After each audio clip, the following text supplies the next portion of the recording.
back to Political Misfits on Radio Sputnik, where we bring you news, politics, and culture without the red and blue treatment. I'm John Kiriakou, here with Michelle Whitty. It seems that the banking world has stepped back from the precipice over the past couple of days as the Swiss Central Bank bailed out Credit Suisse and the U.S. Treasury Department jumped to the aid of Silicon Valley Bank, First Republic Bank, and Signature Bank.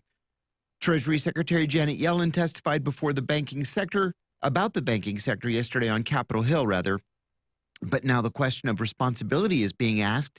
Governments, regulators, and banks around the world should have learned a lesson from the 2008-2009 recession and subsequent banking collapse, but did they? Why did regulators and government overseers miss the collapse or near collapse of three banks in the United States? And will the trend toward additional deregulation finally be reversed? The government of New Zealand yesterday said that it would ban TikTok because the Chinese tech giant collects metadata on its users. We've talked about this several times. The move comes as other governments around the world are considering a TikTok ban. And in the United States, the Biden administration is considering a ban while dozens of states have already implemented one. There was breaking news just a moment ago saying the Justice Department is investigating the owner of TikTok now for possible spying on U.S. citizens. Early this week, as we reported to you, Florida Governor Ron DeSantis appeared on the Tucker Carlson show where he described the conflict between Russia and Ukraine as a territorial dispute. DeSantis was immediately condemned by the Republican Party's neoconservative wing, which accused him of being weak on Russia, even if the Republican rank and file agrees with him. Well, this foreign policy issue now seems to be dragging DeSantis down in the polls. A new CNN SSRS poll released today shows DeSantis leading Trump 39-37 among all registered Republicans. And a new Morning Consult poll shows Trump clobbering DeSantis 52-38. I'm sorry, 52-28. The bottom line is this. The one thing that all recent polls are consistent on is that Trump is gaining strength while DeSantis is losing it. DeSantis's election bump is over. Recent Trump accusations that DeSantis was a groomer who targeted young teenage girls seems to be resonating somehow with Republicans. And DeSantis's policy of not responding to Trump's attacks is seen to be hurting him. There was a funny thing that I saw just a few minutes ago in Politico, Michelle. Politico asked every Republican in the Florida congressional delegation whether they were supporting Trump or DeSantis. And one of them said that this was Sophie's Choice. Sophie's Choice, the 4-decade-old movie where a woman was forced to decide between her two children. Which of her two children was going to be killed by the Nazis. I saw something funny. I'm going to wait till you introduce our guest so he can join in on it. Okay. I promise not to derail the conversation, but it is hilarious. Well, one other kind of funny thing to say. In a hearing of the House Homeland Security Committee held on the U.S.-Mexico border on Wednesday, Representative Marjorie Taylor Greene questioned Customs and Border Protection Director Raul Ortiz about what she described as a bomb having been found on the border. She said the bomb had been placed there by, quote, the cartel, unquote, and that it was meant to kill Americans. Taylor Greene went so far as to suggest that a U.S. military invasion of Mexico was appropriate to neutralize the threat. Representative Dale Strong, an Alabama Republican, echoed Taylor Greene's comments, saying that his sources on the incident were better than Director Ortiz's and that Ortiz had better get his act together. Well, today, Customs and Border Protection released additional information on the bomb. It turned out to be a balloon filled with sand and then covered in duct tape with a string coming out of the top of it, like in the cartoons. Taylor Greene and Strong, though, have doubled down, saying that the balloon aside, the only way to counter Mexico's drug cartels is to invade the country or to use drones to bomb it. Steve Grumbine is the founder and CEO of the nonprofits Real Progressives and Real Progress in Action and host of the podcast Macro and Cheese. He's also a leading activist and evangelist for modern monetary theory. Steve, it's always a pleasure to have you. Welcome back. Yeah, thank you so much. I'm glad to be back. Please, can I tell you the story that I just saw, and then we can get to all the important news. But so the Washington Post is reporting that during the Trump administration, Donald Trump and his family did not properly report a lot of the gifts that they were given by foreign governments, insisting these belong to us, they don't belong to the government. Nearly $300,000 worth of gifts were not properly reported, but two specifically are missing. Oh, no. And I will say, I don't believe a lot. You know, the mainstream media likes to really skew a lot of stuff about Donald Trump. And this is not me saying that I think Donald Trump is a good guy, but I think our media is also very crap. I 100% believe he stole these two gifts because they are, one, a life-size painting of Donald Trump that he got from the president of El Salvador, and some golf clubs that he got from the Japanese prime minister. Oh, For sure, those are in a no. closet in Mar-a-Lago somewhere. For sure. That just cracked me up. Oh, no. Once in Bahrain, there was a big deal because Tiffany's opened a store there. Mm-hmm. And everybody in the diplomatic community was invited. And we all got Tiffany pens. They were silver pens with a big T on them. I'll give them back. And I had to give it back. That's so sad. Yeah. I would love to have had a Tiffany pen. Me too. And a life-size portrait. And, the life-size portrait I'm happy to give to you. Yeah, thank you. Steve, let's start with banking. We've heard so much this week about banking regulation, and we've been warned by so many policymakers to not call the events of the past week bank failures. But isn't that really what happened? Banks couldn't meet their obligations, and governments and other depositors had to step in and save them. So with a week of hindsight, do you think these were anomalies? Or do you think Janet Yellen was not being truthful when she told the House Banking Committee that the banking sector is solid? Look, this is a unique situation. The Silicon Valley Bank is a very, very different type of local, kind of regional, very, very consolidated type bank. Yes. Okay. Number one.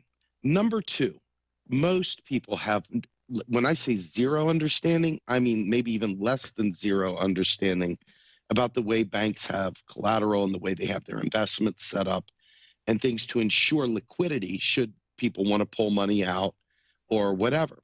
And the people that they're dealing with are not dummies. Mm-hmm. Those guys out there in Silicon Valley, these are very wealthy people that really understand the game.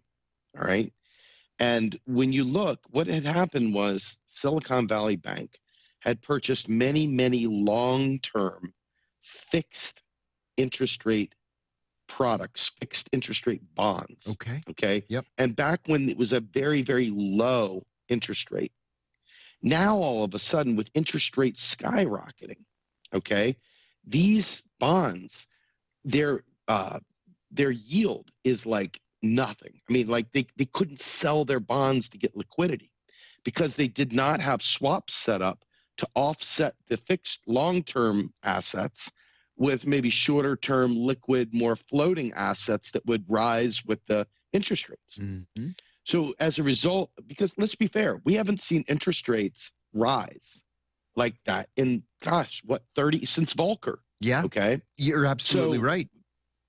This is an anomaly that if you really want to understand, right, and there's a lot that I don't understand. I've interviewed brilliant mind Steve Keen, Mm-hmm. who comes from it from a perspective on the impacts of quantitative easing, filling up reserves in the system and creating a glut that ultimately destroyed the yields of those bonds. That's one angle.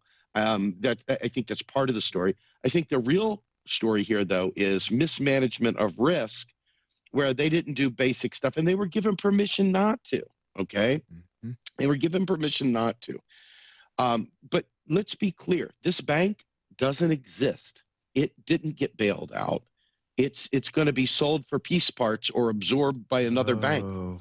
What happened here is the depositors got bailed out. And if you listen to Yellen said, hey, we're using 13.3 extraordinary measures in our ability to respond to this.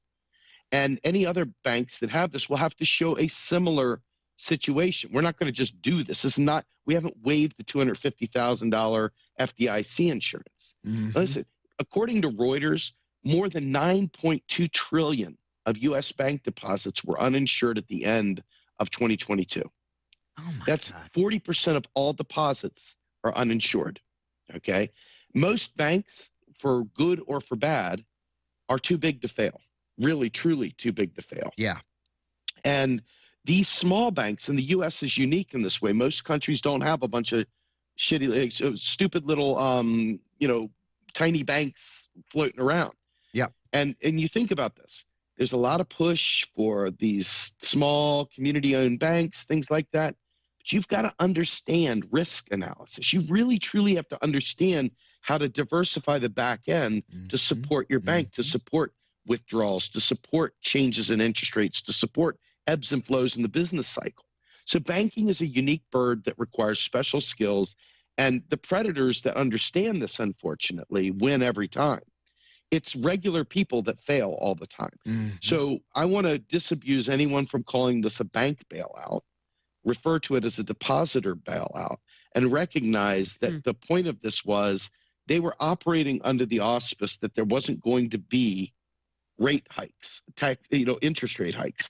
And once the interest rate hikes started really jumping in, their assets were fixed long term, and they couldn't liquidate them. They couldn't sell them. They could not generate equity to be able to afford that. So in the end, this does represent a fairly unique thing. I do not see this as being a larger systemic failure. I know there are going to be people out there on YouTube that are going to get a lot more clicks and likes than I do, saying that it's going to be a massive failure and whatever. But we see that on Rumble all the time. In the world of people, when you're trying to be a truth teller and not just a clickbait artist, the truth is less sexy often, and this is a case of that. I want to ask you too specifically about Silicon Valley Bank. It did not have appropriate oversight. It made loans, for example, to tech startups that couldn't get loans anywhere else. And it simply didn't have the deposits necessary to cover its liabilities.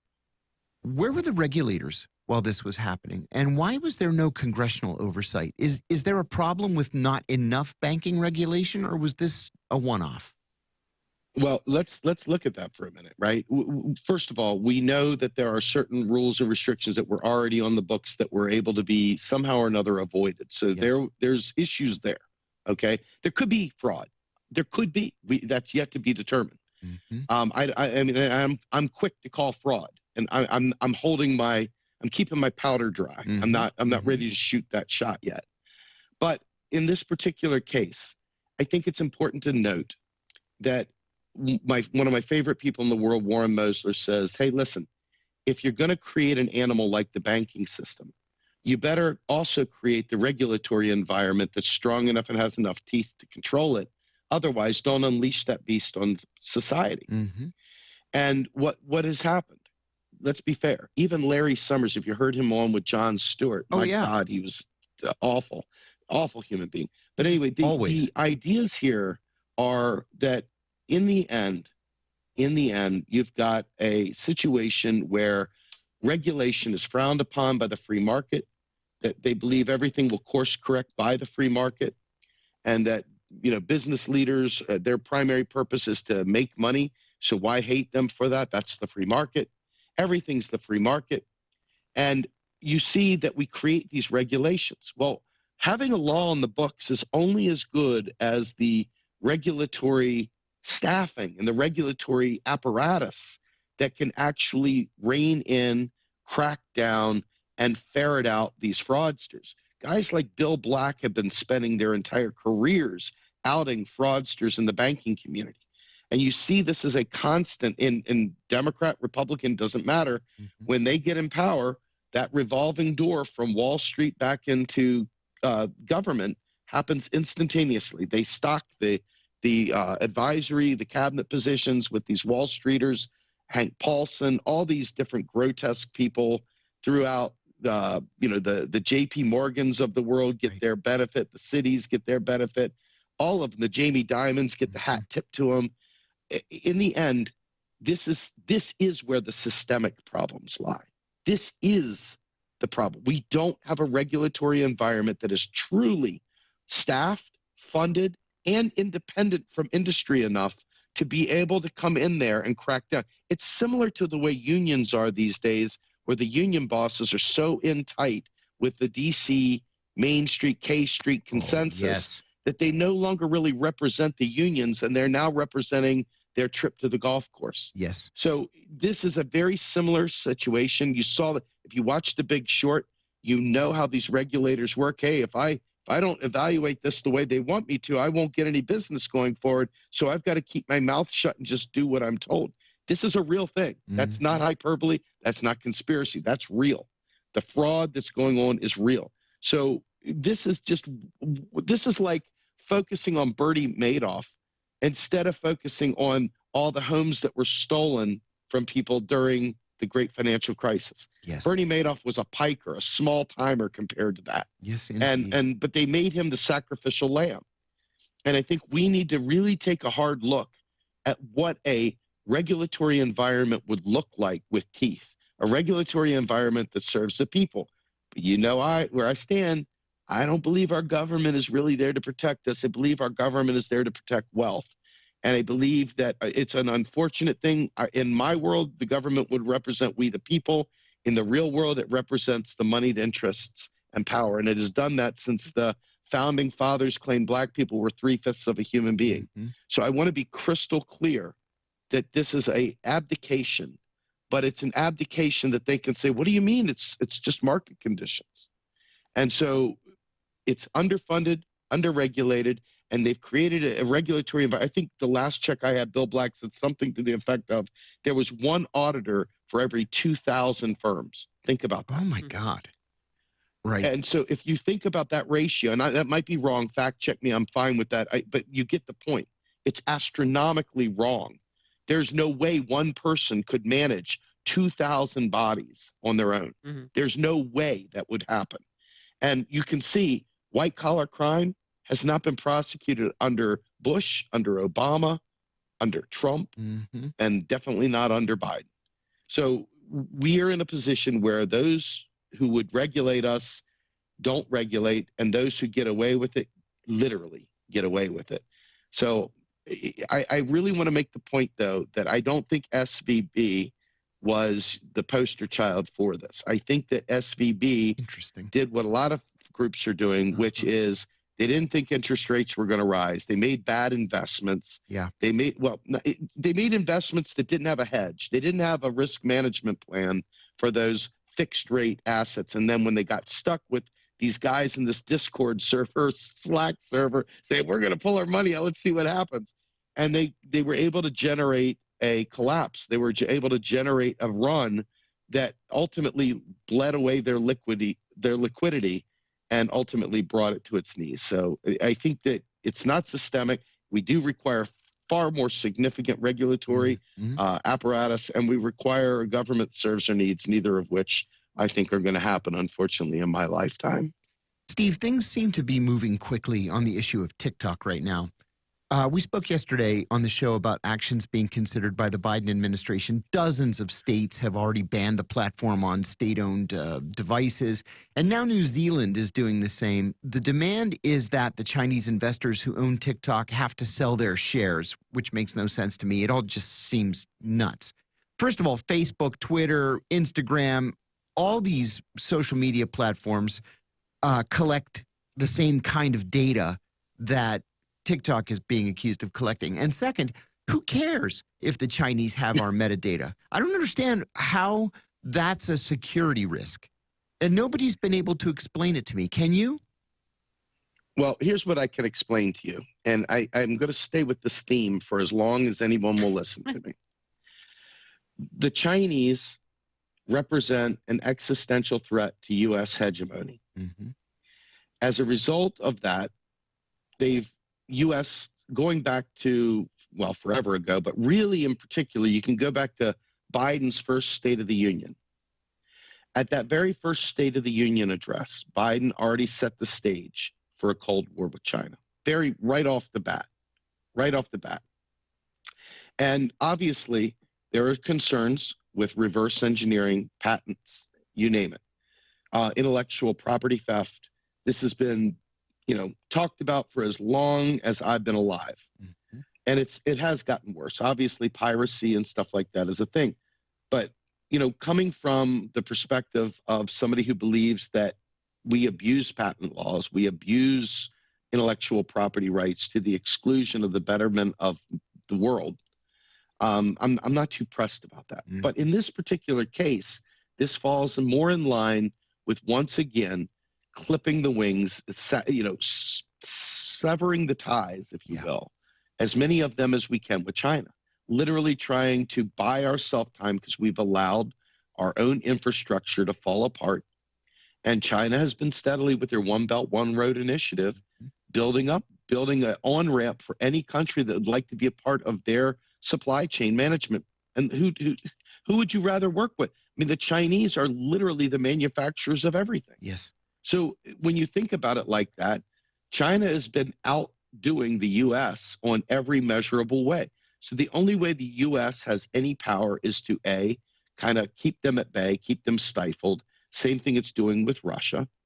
And also simultaneously begin nickel and diming these things and trying to diminish China. Now, I'm sure somebody will come out there and say, no, intellectual property is a real thing. They're using this. They could use this to, extort citizens or whatever. Let me assure you, if China wanted to buy metadata from Meta, or if China wanted to buy metadata from Twitter, they would sell it to them. Yes. I'm not sure why this is, other than the fact that China has control over what information they seek. Mm-hmm. And I think it's a big, giant nothing burger. I think it's a bunch of stiff people that don't like seeing people smile and have fun, hate the idea that China created it, and do anything they can to squash it. That's my belief. I've got to talk to you about politics for a minute. Let's talk about Ron DeSantis. A few weeks ago, we said that by not responding to Donald Trump's insults and by taking the high road, DeSantis was well served in the polls. And that's what it looked like, not just the national polls, but important early states like New Hampshire, South Carolina, and Iowa. Trump has been calling DeSantis a groomer of teenage girls, Ron DeSanctimonious, Ron DeathSantis, and other things like that. It's very Trumpian. Is the problem now that DeSantis is out of the Republican mainstream, or is the problem that the Republican neocons are fighting back inside the party? To what do you attribute this fading of DeSantis that we're seeing right now? So remember this. What is the difference between Trump and DeSantis? Obviously, there's a few things, but one of the big ones is Trump is a great internet troll. Yeah. Mm-hmm. And DeSantis is a real political troll. When it comes to getting people's goats, there's nobody that knows how to get a one-line zinger better than Donald Trump. Donald Trump, and this is the TikTok age, baby. And it's the meme age, and it's an age of, yeah, man, you're so old, you blah, blah, blah. Every one of these jokes, these knock-knock jokes, these kind of crazy put-down jokes resonate with people. Yeah. And then you have King Crazy and Queen Crazy, people like Tyler Green or whatever the hell her name is. Yeah, Taylor Green. Martin, I'll tell you how little, the buffoonicus of this woman is just unparalleled, but these are the folks that have the energy. It's like, it doesn't matter what they're saying.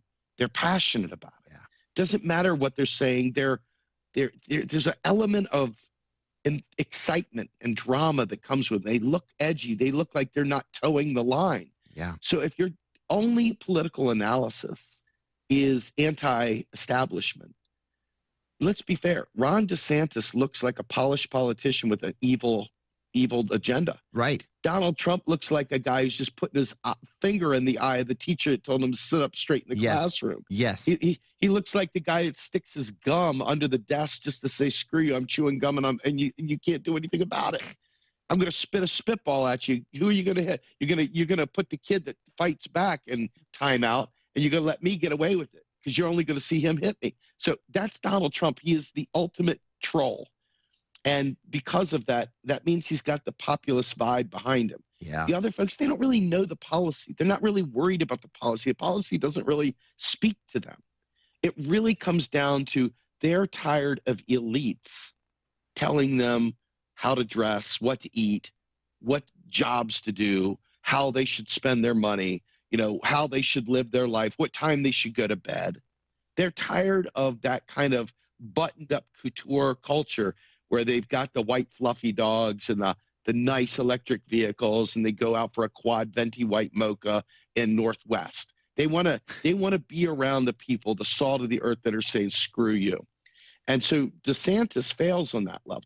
He gets it right when it comes to the mean-spirited fascist positions he takes, but he gets it wrong like Trump gets it right, if you will. I say right because he's hitting the sweet spot of those individuals. Is it mainstream Republican? Republicans want to stay in power, okay? I think that the establishment itself would love for both DeSantis and Trump to vanish. Yeah. But in lieu of that, I think the establishment probably supports DeSantis more than Trump, but they recognize Trump's troll game is like legendary. It's like God level. So I just, for me, that's an absolute turnoff. Okay. But for Cro-Magnons and others that just truly want to be entertained or love to see somebody put their thumb in the eye of the establishment, Trump is their guy. And nothing they can say or do, unless they can make Trump suddenly lose that edge, nothing they can say or do will stop that Trump to make anyone look like a fool. I want to ask you about Marjorie Taylor Greene, too. I had to laugh yesterday at the preliminary reporting that Marjorie Taylor Greene may have compromised classified information when she asked the head of Customs and Border Protection about this supposed bomb at the border. He was very cagey in his response, with the indication being that this information came from a classified briefing, that he couldn't discuss it, but he could speak to her privately about it. It turned out that there was no bomb. It was just this balloon filled with sand and then wrapped in duct tape. That was the funny part. The not funny part was that Marjorie Taylor Greene now has repeatedly called for either a U.S. military invasion of Mexico or for drone strikes in Mexico. Yesterday, she also called for the Mexican drug cartels to be reclassified as terrorist organizations, which would then free up money for the Pentagon to attack them across the border. So my question is this. Does this extremist view have any support in the Republican Party, or is this a fringe position? And how fringe do you think it would be if there were a Republican in the White House? Well, I don't know that the Republicans would even raise this up if there were a Republican in the White House, because this is so absurd. As bad as the Republicans are, I do believe that there is a method to the madness. The types of people they're trying to keep excited and enthused, from the radical Christian right to the, some of these other more investor grade types, you name it. Yeah. But that blue collar element that has the working class, that many of them have left the Democratic Party for so many reasons. Right. And because there's only two choices in their eyes, they see they vanish over to there. I believe, honestly, that Marjorie Taylor Greene represents a portion of society that is reactionary, that doesn't have an analysis, that genuinely just likes to be loud and proud, like Lauren Boebert and others, wants to be seen with a gun on their leg, wants to be seen in skin tight jeans just to say, see, I'm hip. And there's a fraudulent nature to this, right? There's a fakeness to it, but they don't care, because it's really the real identity politics of for all the woke stuff they whine about. Oh my God, how dare God! Did you see that the other day with Bree and the lady in the woke thing? Oh yeah, priceless. And she couldn't define these woke. Guys. They couldn't define, and neither could Marjorie Taylor Greene. No. This is them claiming their whiteness, claiming their place in society. They want to be seen as not a shrinking demographic. They want to be seen as the majority. And pretty much everything they do stems from that. And so everybody's the bad guy, unless you're this weird kind of, I don't even know what you would say, unless you believe every possible crackpot thing, then you're not going to be their team. Right. And unfortunately, they've convinced a lot of people to be crackpots. This whole thing, I don't think, would be Republican ideology, as bad as they are. I think that there would be some people pushing for it. But with Biden in there, they're able to gin up as much noise as they can to try to overtake any. And Biden's a bad guy, in my opinion, too. So I don't want to be seen as, protecting the guy. But let's be fair. These people are a different kind of crazy. And they're trying to, derail whatever Biden has in store by bringing just mass insanity to the table. And they have the ability to create a hornet's nest of insanity, and they do it frequently. Steve Grumbine. I don't know what. Yes. Oh, I was going to go ahead, finish your thought. I was going to take you out. Bottom line is, we're talking about lunatics. It's making sense of lunatics. That's a fool's errand. Mhm. And, and Kevin McCarthy is legitimizing people like Marjorie Taylor Greene. I mean, she's become an important person in the Republican Party in the House of Representatives, whether we think she's nuts or not. And I think she's nuts, but he's legitimized her. I want to hear some nonsense. This is just a great, a headline that came across my, whatever you call it. Mm-hmm. Transom. Over the transom. Over the transom in the last 30 seconds. Just talking about nonsense. Are we manufacturing a Taiwan crisis over nothing? Yeah. Yeah. This is in The Nation. Oh, my Concluding God. that an invasion is not likely under current circumstances is absolutely reasonable, but you wouldn't know it in Washington. You just Yeah. get to watch it play out. Well, You get to watch us create the crisis. Sure. That's what's happening. Do our very best to make somebody else, lay the final straw atop the pile, and then come in and say, "See, this is why you need us. This is why we need, See, just 85 wait until nuclear Xi submarines." Jinping wins the Nobel Peace Prize for bringing peace to Iran and Saudi Arabia and Ukraine and Russia, and then we'll see whose side people are on Taiwan. Steve Grumbine's the founder and CEO of the nonprofits Real Progressives and Real Progress in Action and host of the podcast Macro and Cheese. He's also a leading evangelist and activist for modern monetary theory. You want to take a break? Yeah, we're going to take a break. You're listening to Political Misfits right here on Radio Sputnik. We'll take that break and come right back.